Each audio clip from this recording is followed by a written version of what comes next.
Welcome back to my channel.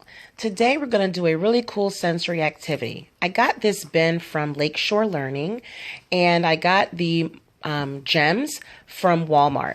You can get these gems from Walmart or the Dollar Store.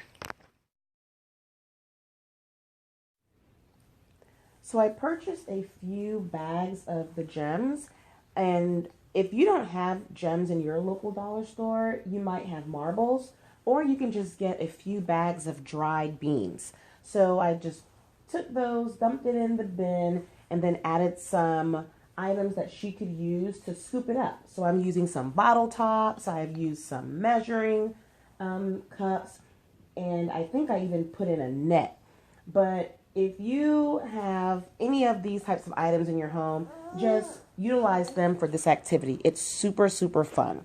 I also got 2 bowls, and I'm going to put each bowl on each side of the bin so that she can scoop and transfer those gems from one bin to another.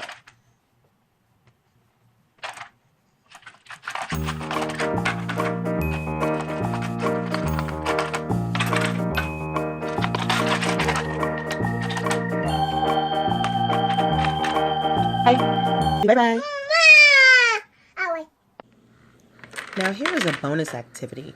If you have any baby bottles that are laying around the house, just take those bottles, remove the nipples, and put the tops on. Preferably, if you have 2 different sizes, that would work great.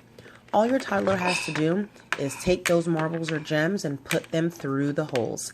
This will also be great for a busy bag activity as well. Daddy?